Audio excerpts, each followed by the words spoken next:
Bonsoir tout le monde, j'espère que vous allez bien et merci de regarder cette vidéo parce que je la fais dans le but de pouvoir faire un résumé complet de ce sur quoi nous avons travaillé jusqu'aujourd'hui.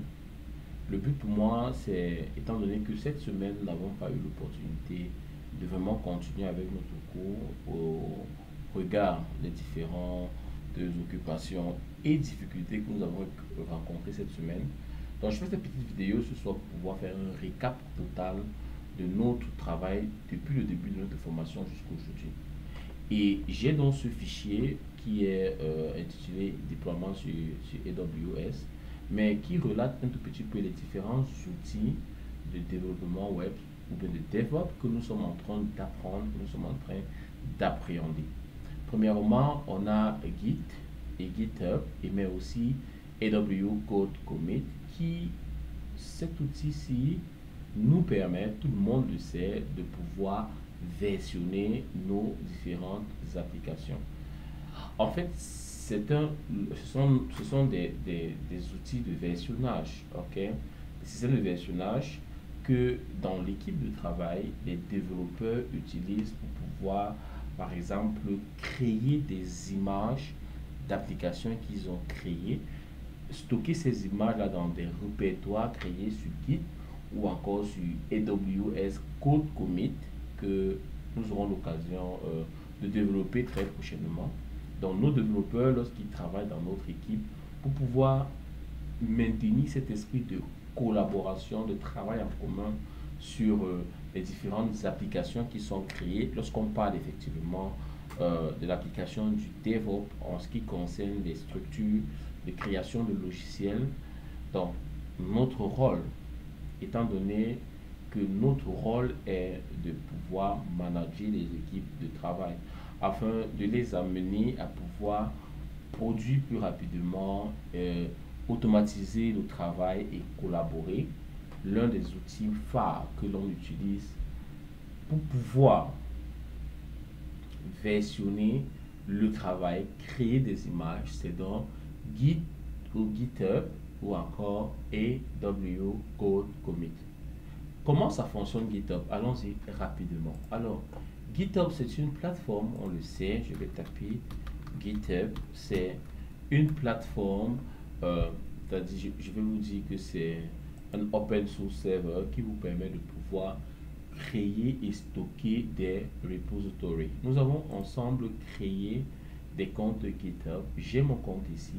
Il faut vous rappeler que je vous ai invité à collaborer avec moi sur un certain nombre d'applications parce qu'on voulait ensemble voir comment est-ce que ça se passe, le principe de collaboration dont on dit que ça se crée avec GitHub. Donc, on a travaillé ensemble et vous avez vu qu'il est possible pour un développeur, par exemple, d'inviter d'autres membres d'équipe à pouvoir participer à leur projet de développement, à travailler ensemble sur le même projet. Donc, GitHub, c'est un peu comme le hub l'indique, c'est l'unité centrale, c'est le data center, c'est la cellule centrale vers laquelle nous stockons nos différents répertoires, sur laquelle nous gardons nos différentes versions de logiciels ou d'applications créées. Ici, lorsque nous l'utilisons, nous avons vu que lorsque nous voulons créer un nouveau répertoire, il suffit pour nous d'avoir un compte GitHub, c'est-à-dire que on crée un compte, je peux et si vous avez un compte, vous pouvez vous connecter au compte. Si vous êtes dans l'entreprise, effectivement, vous aurez un code d'accès peut-être au GitHub Enterprise, au GitHub de l'entreprise, et de ce fait, vous pourrez avoir accès au GitHub en utilisant certainement vos différents éléments de connexion. Donc lorsque vous connectez, vous aurez accès, c'est-à-dire au dashboard ou encore au tableau de bord qui vous permet de gérer les différentes versions. Donc ici, moi j'ai travaillé sur plusieurs applications et à ce moment, nous avons vu comment est-ce que nous pouvons par exemple manipuler GitHub en utilisant les différents codes de manipulation de GitHub. Donc ici, sur GitHub, le DevOps s'occupe ou bien contrôle les différentes versions. Moi, j'ai des versions ici des applications que j'ai créées. Vous pouvez les voir de ce côté. Je peux cliquer sur Click More pour qu'on puisse voir les différentes versions. Donc, tout ce que je vois là, ce sont les différentes versions d'applications qui ont été créées. Si je clique sur un élément là, vous allez voir que cet élément contient du code. Les types de code qu'ils utilisent, c'est le code, on a le HTML, on a le TypeScript, on a du HTML, on a du CSS dans ces applications-là. Donc là, c'est une image qui est créée. Maintenant, dans Git, lorsque je veux utiliser Git en local, parce que le développeur web avec lequel vous allez travailler, il va développer en local ou encore sur la machine d'accès qui peut être une machine virtuelle créée sous une instance EC2 avec Amazon Web Service ou encore une machine virtuelle créée à partir de Azure. Donc pour se connecter à son Git et pouvoir faire des manipulations nécessaires, il a donc besoin d'un outil qui s'appelle Git. Non, pas GitHub, j'ai dit Git, désolé. Git. Donc ce Git, il va le télécharger. Il télécharge ce Git-ci et il l'installe sur sa machine. En quelque sorte, ce Git, c'est en quelque sorte un logiciel de gestion de version centralisée. Je vous dis que à partir, il faut faire une différence entre le GitHub que j'ai ici, qui est en quelque sorte, quand on dit hub, ça veut dire une centrale, quoi. Ça veut dire l'unité centrale sur laquelle nous stockons différentes données. Mais maintenant, Git que j'ai ici et que vous pouvez voir sur ma machine que j'ai installée ici, je vais taper Git et vous allez voir, voilà. Donc j'ai un Git, on appelle le plus souvent Git Bash. C'est comme un élément de contrôle, c'est comme un pilote qui me permet de pouvoir donner des instructions à la centrale.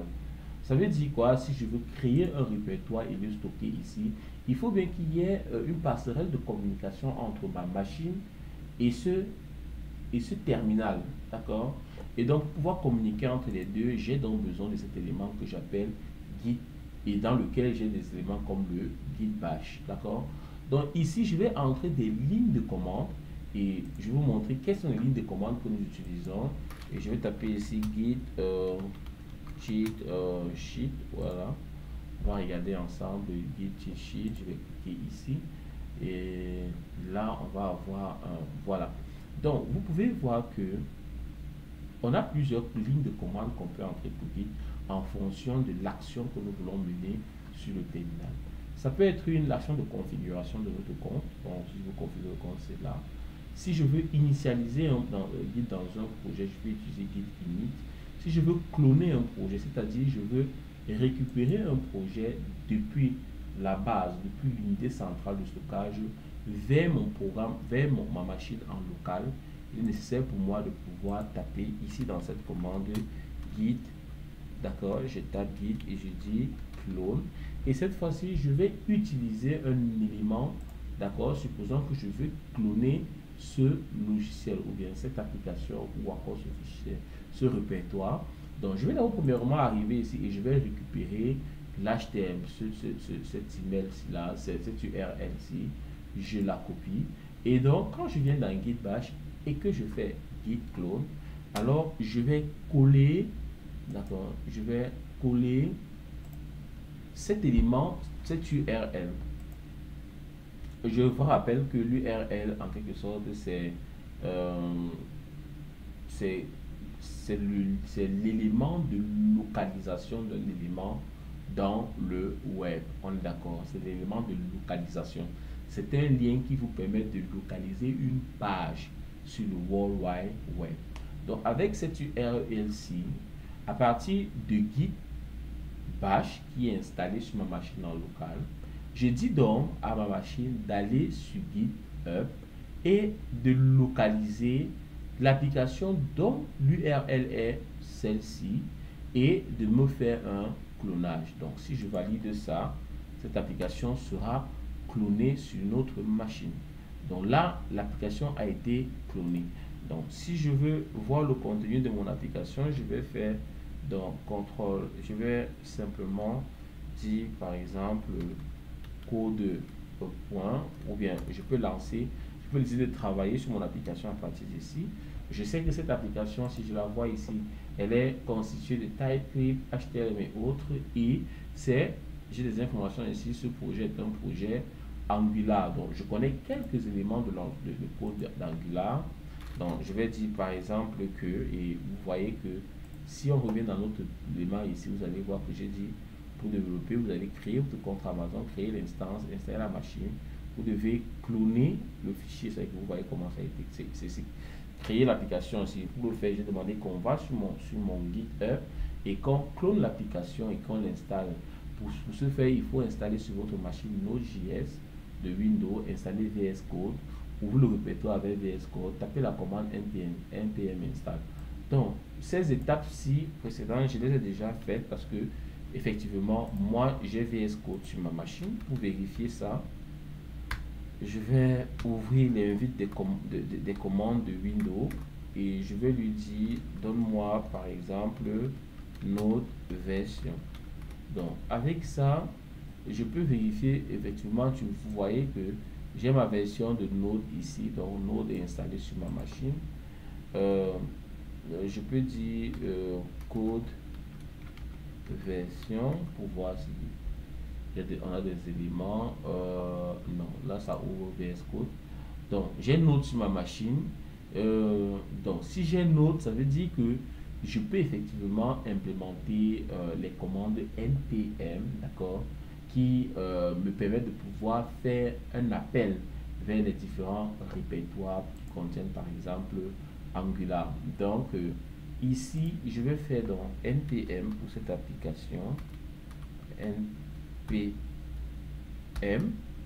et je vais dire install, et là tous les packages de Node vont être installés dans cette application-ci.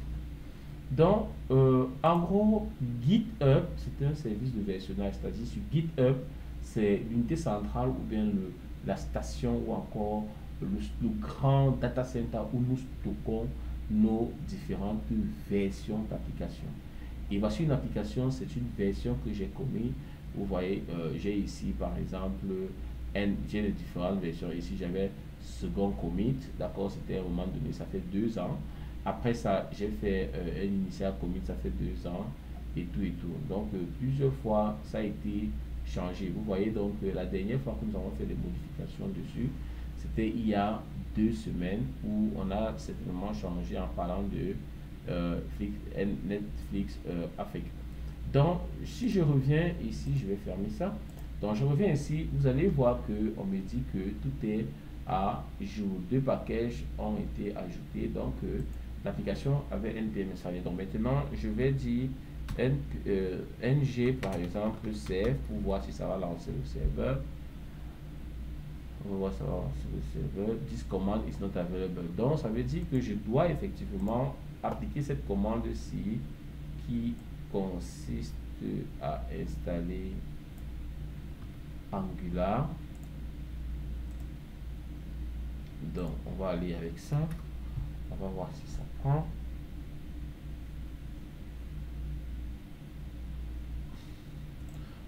Donc, qu'est-ce qu'on retient? On retient ici ensemble, les amis, que pour pouvoir communiquer entre ma machine et GitHub, je dois avoir Git Bash qui est installé sur ma machine.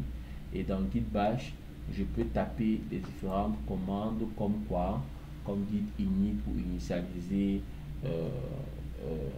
GitHub dans un répertoire, comme je peux taper git clone avec l'URL devant pour pouvoir par exemple, c'est-à-dire télécharger ou bien cloner un répertoire qui est depuis GitHub vers ma machine en local. Je peux faire git statut pour voir quels sont les fichiers qui ont été modifiés dans un répertoire.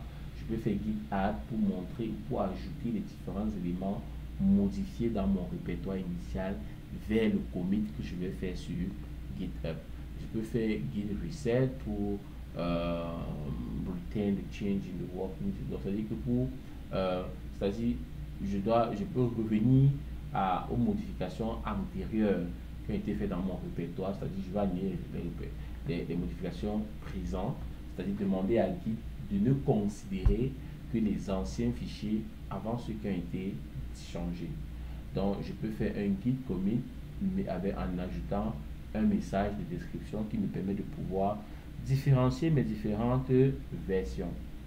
Donc, voilà un peu en quelque sorte notre premier élément, le premier outil sur lequel on a travaillé qui était GitHub et autres. On a aussi donc Git Code Commit de Amazon Web Service qui nous permet effectivement de pouvoir toujours aussi créer des répertoires exactement comme dans Git. D'accord? Vous allez voir ici par exemple, quand je viens dans Amazon Service, j'ai créé mon service, bon, j'ai ouvert mon application, ouvert mon compte Amazon Web Service. Donc, j'ai recherché ici et j'ai dit code commit. Vous allez voir, c'est là, c'est ce service. Je clique dessus. Et quand je viens là, exactement comme dans GitHub, quand je dis par exemple ici, je vais dire par exemple ici sur GitHub, je vais dire, prenons un exemple, je vais dire créer. Donc, je fais new. Vous allez voir qu'ici, on me dit repository name. Je peux appeler ça eClub Academy. Donc, je vais créer ici un répertoire. On est d'accord? Donc, de la même façon aussi ici avec Amazon, lorsque je clique, quand j'ouvre Amazon et que je vais sur Code Commit et que je clique sur créer un référentiel, alors je peux créer un nouveau commit. Exactement comme dans GitHub, on demandait le nom et tout. Donc, ici aussi, je peux simplement dire eClub Academy. Ok, et je peux créer, donner des noms, des descriptions et tout, créer des balises, configuration supplémentaire, clés et tout pour pouvoir permettre de me rassurer qui peut accéder à ce fichier, ce répertoire ou pas. Et je clique sur créer. Ici, j'ai l'HTTP, le SSH, le T et tout est exactement comme ici sur Git. Vous vous rappelez que pour pouvoir, si je veux par exemple faire un clone là maintenant, il me faut absolument, prenons le cas de Netflix, donc il me faut absolument ce code HTTP-ci pour pouvoir faire par exemple un clone ou pour pouvoir par exemple faire un commit. Donc c'est pareil là, on peut utiliser code commit, ok, comme élément de versionnage, comme on peut utiliser Git. Donc voilà, j'espère que vous avez compris pour notre premier outil. Ici, nous venons de finir de faire notre clone et on a démarré notre application. Je vais faire ngserve. Ça, c'est pour lancer mon serveur en local, c'est-à-dire pour voir comment est-ce que mon application fonctionne en local. Pour le faire, ça ne prend pas parce qu'il faut que je me positionne dans, je crois, le répertoire, d'accord. Il fallait que je me positionne. Et vous savez, on a vu la semaine dernière dans Linux que l'une des commandes pour pouvoir se déplacer d'un répertoire parent vers un répertoire enfant, il fallait utiliser la commande cd, d'accord. Et donc là, je suis passé de NIW644 à Nosbix, d'accord.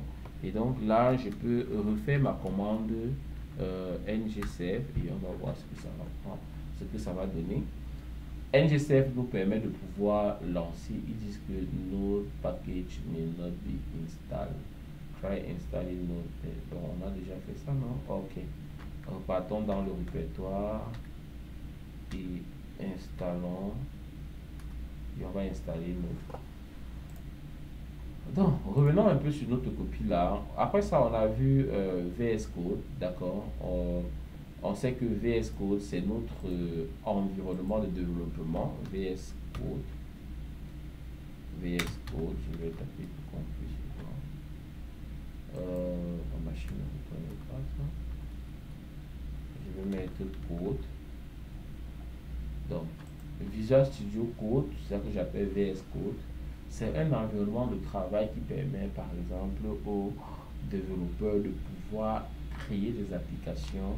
C'est-à-dire quand, par exemple, vous voulez créer un test, éditer un document, vous avez besoin, par exemple, de Word, qui est un texteur, qui vous offre un environnement de développement, de création de tests. Mais ici, étant donné que nous travaillons sur des applications web et autres, nous avons besoin bel et bien d'écrire des pages web qui vont être lues par des serveurs. Or, les pages web ici, c'est un ensemble de pages HTML qui sont habillées par des pages CSS et parfois aussi animé par des pages JS. Donc là, c'est VS Code, c'est notre environnement de développement. On appelle ça IDE, d'accord? C'est l'environnement de développement. On a vu ensemble comment est-ce que l'on pouvait l'utiliser, d'accord, en créant des fichiers. Je vous ai dit que pour pouvoir créer un fichier, c'était simple. Il suffit de savoir déjà sur quel langage vous voulez coder, d'accord. Et quand vous décidez de coder sur ce langage-là, vous savez exactement ce que vous avez à faire. Le type de fichier que vous allez créer, on est d'accord? Le type de fichier que vous allez créer. Donc, on a vu ça, on a travaillé avec, comment je vais vous dire ça? On a travaillé avec VS Code. Chacun de nous a pu voir quelle était son utilité et autres.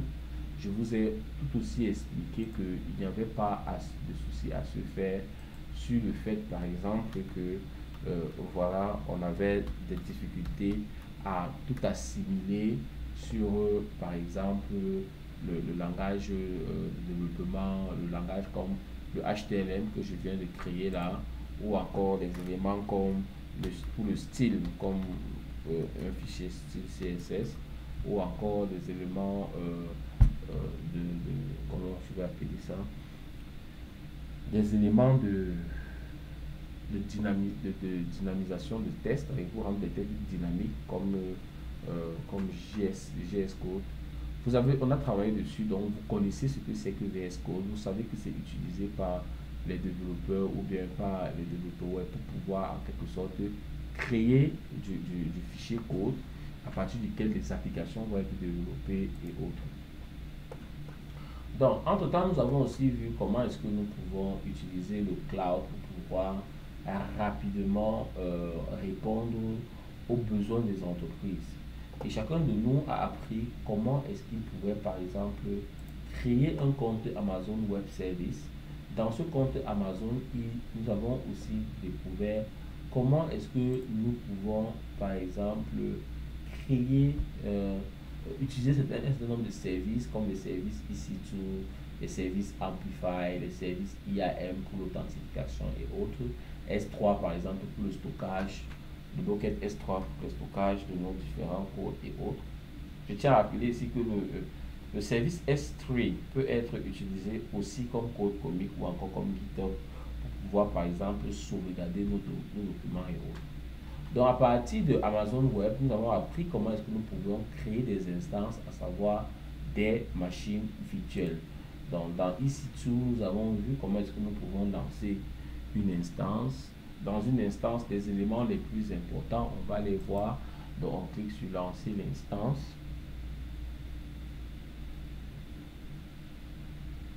On donne le nom de notre instance, on peut l'appeler Ubuntu.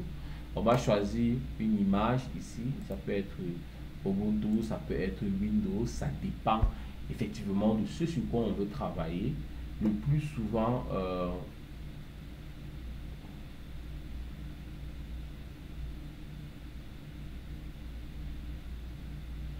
le plus souvent, on utilise les serveurs Ubuntu, on utilise Ubuntu pour créer les serveurs pour les applications et Windows pour pouvoir créer des machines d'utilisateurs. On est d'accord, qui permettent aux gens de pouvoir travailler en sachant que les différents serveurs tournent sur Ubuntu et autres. Nous avons vu comment créer, nous avons vu qu'il est important de pouvoir créer une clé de paix qui nous permet de pouvoir nous connecter à notre machine virtuelle par la suite. Je tiens à rappeler aussi que vous pouvez utiliser une clé virtuelle qui existe déjà. Ça ne pose absolument pas de problème. Si vous voulez créer 10 ou 20 machines, il suffit d'ajouter le nombre ici et vous aurez le nombre de machines que vous désirez. Donc on a vu tout ça. On a aussi vu qu'on pouvait en quelque sorte utiliser une application, la déployer et autres. Comme ici, je vais refaire mon ng service pour voir si ça va prendre. On a vu en plus de cela comment est-ce qu'on pouvait déployer notre application, c'est-à-dire que l'expression déployer veut dire simplement développer, opérationnaliser notre application de telle enseigne que des utilisateurs puissent en avoir accès au code créé par les développeurs web, d'accord? Permettre aux utilisateurs de pouvoir avoir accès, de pouvoir avoir accès aux versions, par exemple, bêta et autres, et des versions finales qui leur permettent de pouvoir faire des feedbacks aussi, qui nous permettent de pouvoir déterminer si notre application fonctionne réellement ou pas. Donc, on a vu tout ça. On a vu comment vous pouvez tester une application en local en utilisant notre commande build. Et ici, l'application est en train de démarrer. On va patienter un peu. On a vu comment est-ce qu'on pouvait tester en local, exactement comme je suis en train de faire là. Donc, je récupère déjà mon fichier. Si je n'ai pas pu coder pour pouvoir créer une application, je peux récupérer du code sur le GitHub. Ça peut être le GitHub d'entreprise ou un GitHub personnel. À partir de lui, je clone mon fichier et je peux le lancer. Pour le lancer, cela dépend du type d'application que vous avez créé et des différents frameworks que vous avez utilisés ou les langages qui ont été utilisés. Si c'est une application Spring Boot par exemple qui a été créée avec Java et autres, et Sprint et autres, vous aurez d'autres façons de les lancer en utilisant des serveurs comme Tomcat par exemple et autres. Si c'est une application React, il y aura une façon de la démarrer, ou encore c'est une application Angular, il y aura une façon de la démarrer. Ici, mon application, elle est faite à partir d'Angular. Je viens de la lancer en utilisant la commande ngserve. ngserve, c'est générer un serveur pour cette application. C'est un fake serveur qui me permet de pouvoir tester mon application en local et voir si cette application fonctionne véritablement. Ici, je l'ai lancé et l'application, on me dit qu'elle est en train de tourner sur l'adresse HTTP localhost 4200. Donc, on peut regarder. J'ai lancé l'application, je clique là et je vais faire localhost 4200. Je vais laisser ça comme ça et je vais valider pour voir quelle application tourne dessus. Et vous pouvez voir que voici l'application en question qui est en train de fonctionner. Donc en local, je peux déjà tester cette application et je me rends compte qu'effectivement, cette application fonctionne. De deux, je peux donc aussi déployer. Maintenant, déployer, ça veut dire que en ce moment, si cette application fonctionne bien et bien sur mon ordinateur en local, je peux en avoir accès. Mais seulement, c'est en localhost. Ça veut dire que il n'y a que moi qui puis avoir accès à cette application et pouvoir l'utiliser. On est d'accord? Or, si je veux donc que d'autres personnes, d'autres utilisateurs puissent avoir accès à cette application-ci et pouvoir l'utiliser, il est nécessaire pour moi de pouvoir déployer. Et on a vu ensemble que Amazon Web Services nous offrait la possibilité de pouvoir déployer nos applications en utilisant son service Amplify. C'est là. Et ensemble, nous avons testé ce service. On a même eu une session où d'autres personnes ont carrément pratiqué pour nous montrer comment est-ce qu'elles déployaient cette application-là. On a compris même d'ailleurs sur cette application que dans l'étude de ce service Amazon Web qu'il est possible pour Amazon d'aller directement récupérer du code de notre application directement sur GitHub, de le développer, de le build et de pouvoir le mettre en déploiement. Mais avant, on doit se rassurer que les développeurs, d'accord, ont quand même fait l'étape du build. C'est-à-dire, le build, c'est une instruction donnée au système d'exploitation de pouvoir créer une image lisible, d'accord, une image lisible de l'application créée en elle-même. Et vous vous rappelez que dans notre application là, c'est-à-dire si je reviens dans Git Bash et que j'ouvre par exemple, je vais ouvrir un nouveau donc je vais chercher ça. Donc ici on va réouvrir ça.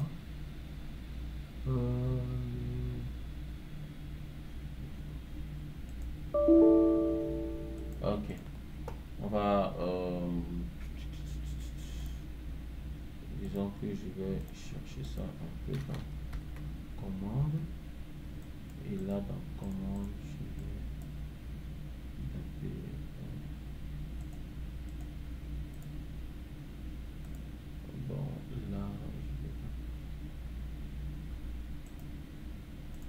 essayons un peu de faire un CD et on dit Nosebix. Voilà, donc je me positionne là et je dis code point. Ça me permet de pouvoir ouvrir, d'accord, de pouvoir ouvrir cette application avec VS Code. Ok, pour vérifier le clonage en question, une petite parenthèse, il faut simplement s'assurer du chemin. On est d'accord. Si je fais Nosebix ici, si je fais Nosebix,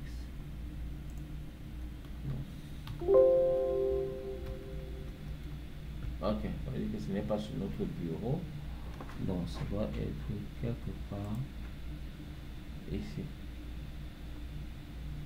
Ça doit être quelque part ici. Ce PC dans le temps. Ok, on va pas perdre de temps beaucoup dessus. Donc avec le code point, j'ai pu ouvrir mon application dans VS Code. Ce que je voulais vous montrer ici, c'est que quand on parle de build, on doit s'assurer que au niveau de notre application, un certain nombre d'éléments ont été respectés, c'est-à-dire que l'application a pu développer, a pu faire une étape de build, c'est-à-dire créer un fichier disque qui sera disponible ici. Donc je sais pas trop, je vais essayer de faire ça qu'on puisse voir, ça va prendre du temps. Donc je vais ouvrir le terminal et dans le terminal je vais taper ng build. Donc quand je valide ça, ça va donc créer une image de cette application ici qui va s'appeler disque. Ok, c'est cette application là, d'accord, c'est ce logiciel là que Amplify de AWS va pouvoir lire à partir de notre compte GitHub. Si je clique sur créer une nouvelle application ici, vous allez un tout petit peu voir comment ça se passe. Ce que c'est vraiment que la continuité d'intégration et la continuité de déploiement. Donc vous allez voir que pour créer, on me demande d'utiliser une source de code. Ça peut être code commit, comme je vous ai montré tout à l'heure, d'accord, GitLab ou encore Bitbucket ou encore deployer sans Git. Donc on peut aussi déployer sans Git. Donc je clique sur Git parce que j'ai un compte Git, je valide et j'avance. Il me demande de me connecter. Je me suis déjà connecté une fois, donc la connexion va s'établir. Je ne vais pas mettre à jour les... Donc je viens ici, si je choisis la site Notebix par exemple, c'est-à-dire que cette application a été capable d'aller dans mon GitHub, c'est-à-dire aller ici dans mon GitHub, là, de pouvoir récupérer, d'accord, tous les répertoires qui sont contenus dans mon Git. Vous comprenez donc que à partir de ça, à partir d'Amplify, à partir de AWS, on vient de créer donc un pipeline qui, ou en quelque sorte une partie d'un pipeline qui nous permet de pouvoir récupérer une image, premièrement en local, de créer et de build, d'accord, de faire un build de notre application. Lorsque ce build a été fait, l'application, on le guide sur GitHub et Amplify va pouvoir venir récupérer cette application là ici. Ça peut être AWS. Si moi je valide, je prends ici et puis je clique sur suivant, j'aurai des difficultés parce que ça ne va pas pouvoir le faire. Donc je vais aller sur eCloud PMS App, je vais cliquer sur suivant et là je vais j'ai une étape que je voudrais montrer que j'ai oublié. Donc lorsque je récupère le répertoire sur Git, vous voyez que les commandes qui sont mises dans le truc, selon Amplify, il me dit donc que pour générer le front-end sur ton application, ce que je vais faire, je vais utiliser la commande npm roll build, c'est-à-dire je vais créer un build. Ce build va s'appeler disque pour l'application que tu as créée qui est eCloud PMS App. Donc on a vu tout ça ensemble les amis, vous le savez. Donc je clique sur suivant et quand je clique sur suivant, qu'est-ce qu'il me demande là? La vérification a été faite, je clique sur enregistrer et déployer. Donc tout simplement comme ça, je viens de déployer une application qui est sauvegardée sur mon GitHub. Vous pouvez voir, je peux aller dans GitHub Je vais vous chercher cette application là. Je vais aller sur je vais vous montrer le répertoire que Amplify dans AWS vient de récupérer et est en train de vouloir déployer. Le but du déploiement, c'est de pouvoir permettre aux personnes de pouvoir avoir accès à mon application en ligne, où qu'elle se trouve. Et pourtant, le déploiement, le test en local ou encore le local host me permet de pouvoir avoir accès à l'application depuis ma machine locale en tant que développeur. On est d'accord? Donc, c'est un peu ça. Donc, si je viens ici sur Amplify, pour le moment, ça n'a pas encore terminé de déployer. On va patienter. On va un tout petit peu patienter.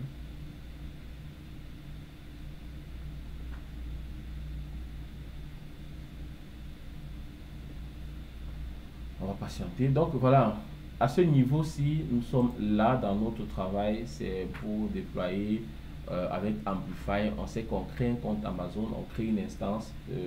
On a créé des instances, vraiment, on a créé des instances avec Amazon. Hein. Je vous ai montré comment créer ces instances-là. En quelque sorte, ici, si je pars dans ma console là et que je vous montre les différentes instances, ici tout c'est le service d'Amazon qui nous permet de pouvoir créer des instances. Et les instances d'Amazon, vous savez, ce sont des machines virtuelles. Donc moi, en tant qu'instance ici, j'ai créé quelles instances? Je vais vérifier. J'avais créé une instance, ok, aucune instance correspondante trouvée.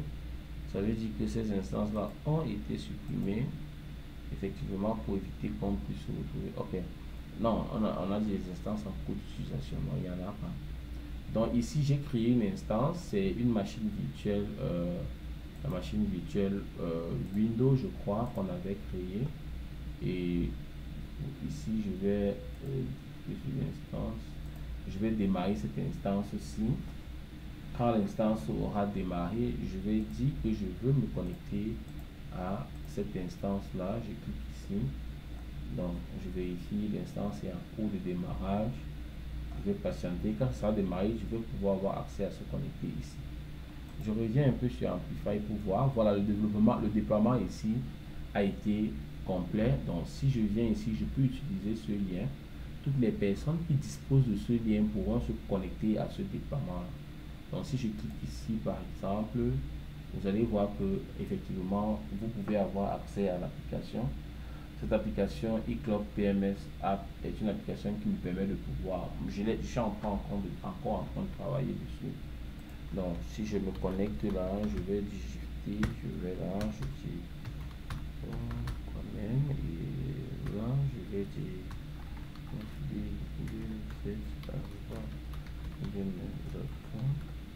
et là, je vais dire mon mot de passe. Si les éléments sont corrects, je vais pouvoir me connecter. Ils disent que Firebase en fait, parce que peut-être j'ai mis quelques éléments pas corrects là.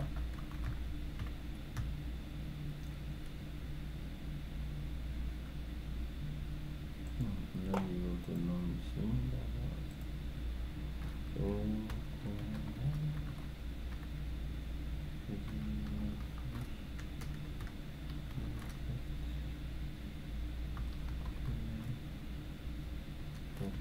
On a une petite imperfection là.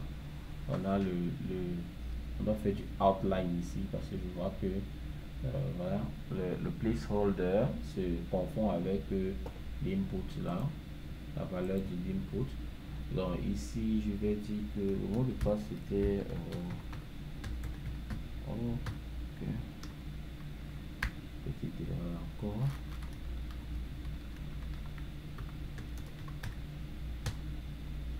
On va dire connecter, toujours invalide. Oh. Bon, si ça ne prend pas, je vais pas de compte, je vais créer un compte, je vais appeler la personne Jean et son nom c'est Jean, prénom c'est Jean. Never, je vais dire que son nom c'est Mabingo. Je vais dire que l'adresse email jean@gmail.com et je vais dire que son mot de passe c'est OK et je vais l'enregistrer. Là il est enregistré, donc on dit enregistrement successful. Je viens ici, donc je vais dire qu'il s'appelle jean@gmail.com et là je vais mettre son mot de passe pour qu'il puisse se connecter. Vous pouvez voir que là il ne peut pas accéder, à rien là tant qu'il ne se connecte pas. Donc on va dire se connecter. Alors quand il y aura peut-être qu'il y a un problème avec notre serveur, hein. Donc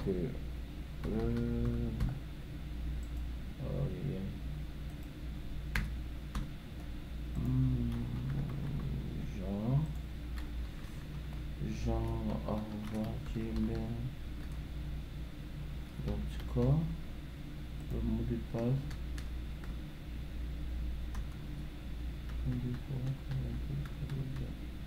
OK, on va cliquer là. Ils disent erreur dans la base de données Firebase. OK, donc qu'est-ce que je fais? Peut-être créer un autre utilisateur. Non, c'est votre prénom. Non, dans le nom. Mathieu. Le nom Eric. Le prénom Eric. Eric. gmail.com. Son mot de passe. OK, on enregistre. OK, donc on peut aller le connecter. Il s'appelait Mathieu. Eric.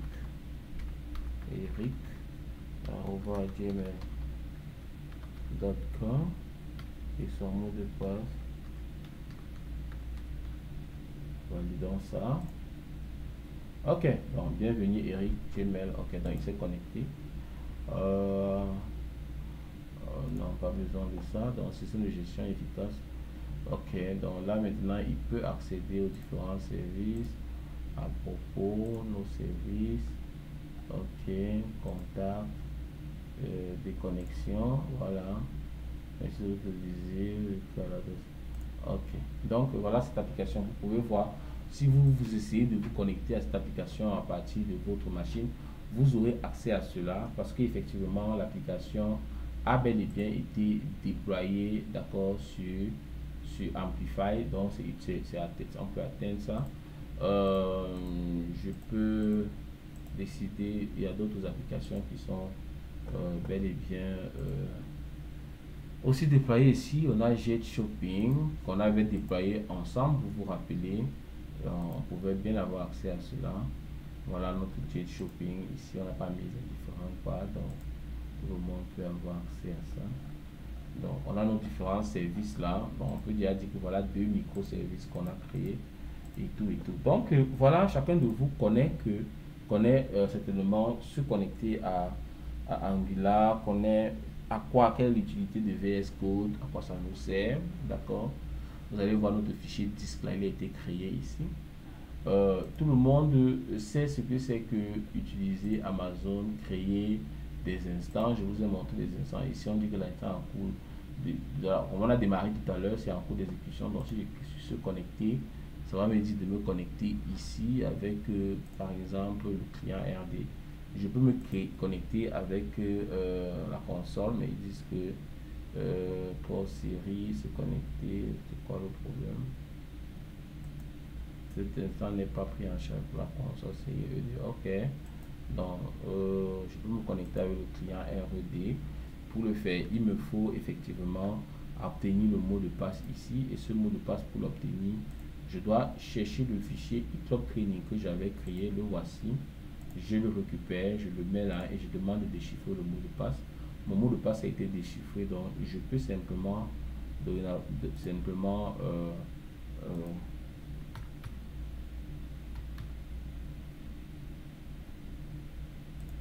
je peux ouvrir le pilote à distance pour cette application.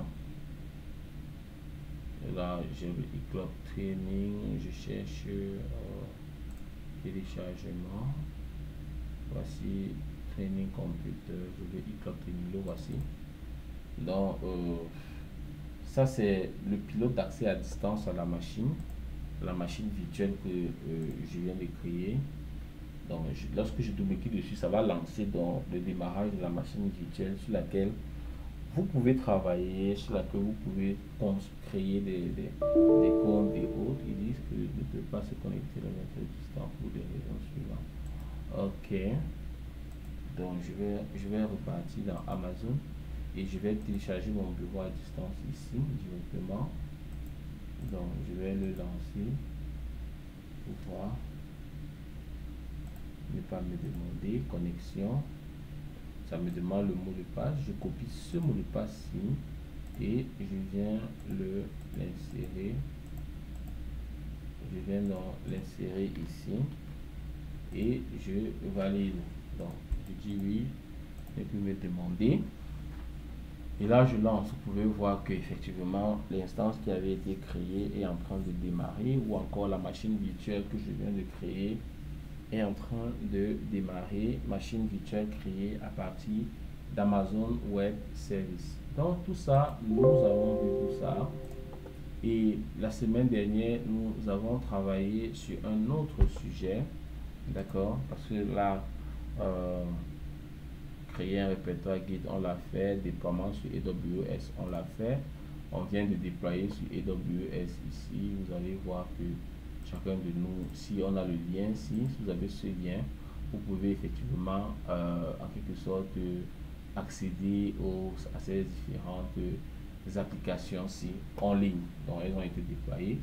On a vu comment est-ce qu'on peut utiliser Git et GitHub pour pouvoir créer nos versions. Comment est-ce qu'on peut créer des instances ou des machines virtuelles sur Amazon. Donc, et la semaine dernière, on a travaillé aussi avec Azure et Amazon. Et on a créé d'autres instances, mais cette fois-ci en utilisant les images Linux. Donc on a créé des machines Ubuntu, comme on a ce serveur Ubuntu par exemple. Il a été créé la semaine dernière et on travaillait à essayer de comprendre les différents de commandes de Linux, c'est-à-dire pourquoi c'était utile de connaître Linux, pourquoi à partir de Linux on va pouvoir travailler sur les différents serveurs que nous aurons à utiliser. Donc ici je vais arrêter mon instance. Chaque fois que je finis, j'arrête mon instance, et comme je veux utiliser cette instance ici pour pouvoir me connecter, donc on a vu qu'il y avait deux façons de se connecter. Quand on est dans Azure, on peut se connecter avec outils, ou encore lorsqu'on est dans Amazon, on peut bel et bien se connecter avec la clé, cette clé-ci, d'accord. Et pour le faire, il faudrait qu'on aille dans la commande, c'est-à-dire que lorsqu'on crée une machine serveur ou machine Ubuntu, on a une clé paire qu'on crée aussi. Vous vous rappelez des clés paires comme celle que nous avons créée pour Amazon et autres. Donc là, la clé paire, on l'a enregistrée dans un dossier, et c'est à partir de ce dossier qu'on ouvre notre fichier, qu'on ouvre notre espace de commande, et on colle dans notre élément de connexion, c'est-à-dire on va coller cette clé de connexion qui est là, d'accord. Cette commande là, on va l'utiliser.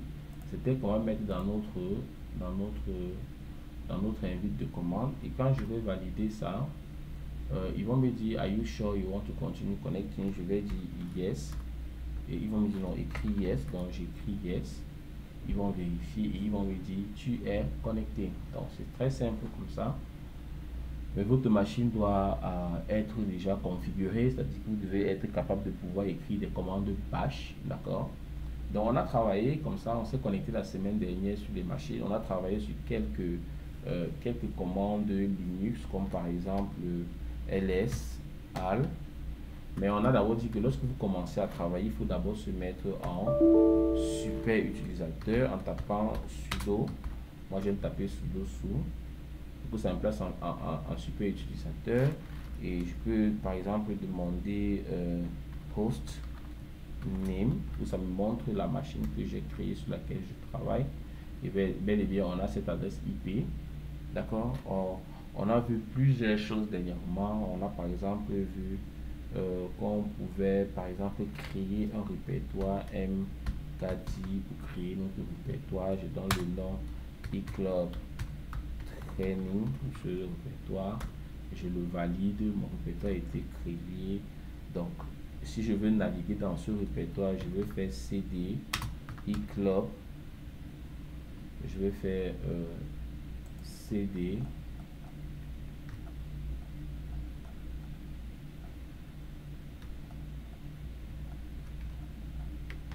j'ai bien envie de, je veux bien zoomer ça, mais ça ne le fait pas, parce que j'aimerais vraiment que vous puissiez voir.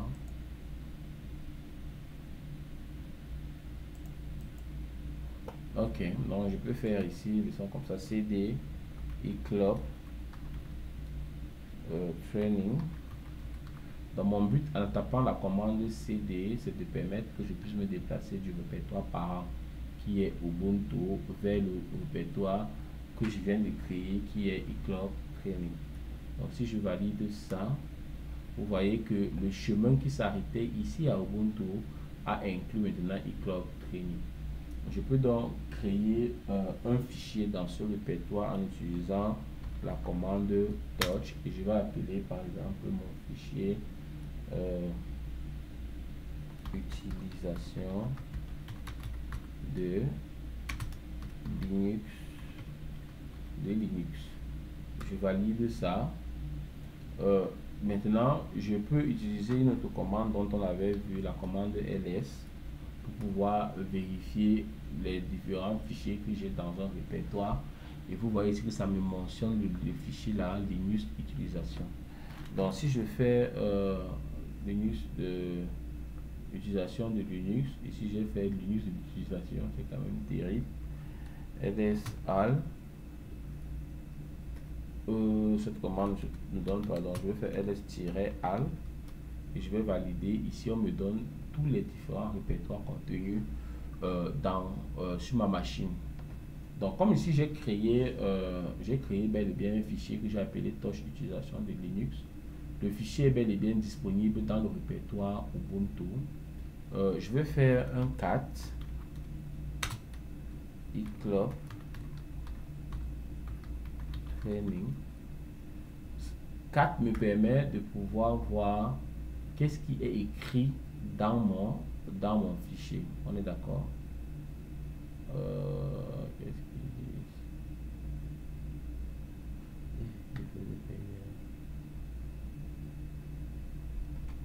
Ah d'accord, j'ai fait 4 eClub training alors que eClub training c'est un répertoire. Moi je veux voir ce qui est contenu dans un fichier, donc je fais 4 utilisation de Linux et ça je valide.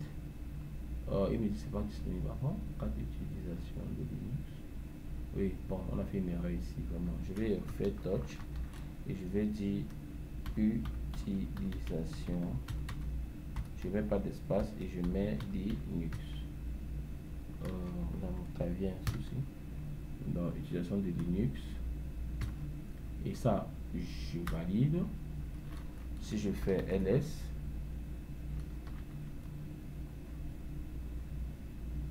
j'ai ça là, utilisation Linux, et j'ai aussi le fichier Linux avec un petit problème au niveau des trucs. Donc je peux décider de supprimer, je dis remove par exemple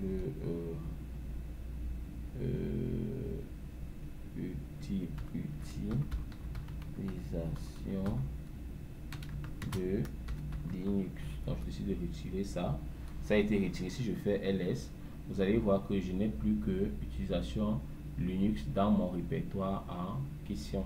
Donc si je décide aussi de faire, je viens de faire un ls, donc je vais décider que je vais quand même écrire quelque chose dans ce répertoire afin de pouvoir vérifier avec 4.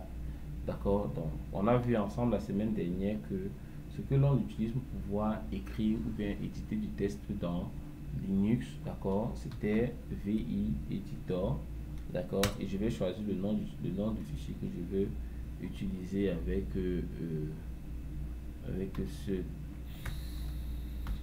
je vais dire utilisation Linux et je valide ça. Donc ici c'est VI, c'est notre éditeur de commandes, notre éditeur de script et autres, d'accord. Donc ici on a compris la semaine dernière qu'on avait plusieurs modes. On avait le mode éditeur, le mode insertion. Quand je tape sur I ici, vous pouvez constater en bas qu'il est écrit insertion. Si je tape sur échappe, je viens de quitter du mode insertion vers le mode normal, et dans ce mode-ci, c'est le mode pour taper les commandes. Si je tape sur R par exemple, non, c'est pas R, c'est pas. J'ai un tout petit peu oublié. Donc, si je tape par exemple, je vais taper le mode insertion ici. Donc, je vais d'abord quitter sur. Je vais taper insertion et je vais dire voilà, tu es sur ta première page VI. D'accord, et je vais enregistrer ça. Je quitte d'abord sur le mode insertion avec échappe et je vais taper 2 points. Premièrement, pour entrer des commandes dans VI, il faut d'abord taper 2 points. Et à ce moment, je vais d'abord demander d'enregistrer mon document. Je vais lui donner RW, qui est un des codes d'édition de sauvegarde de fichiers. Et je vais lui ajouter aussi Q pour lui dire que quand tu finis de sauvegarder, quitte le mode écriture ou insertion.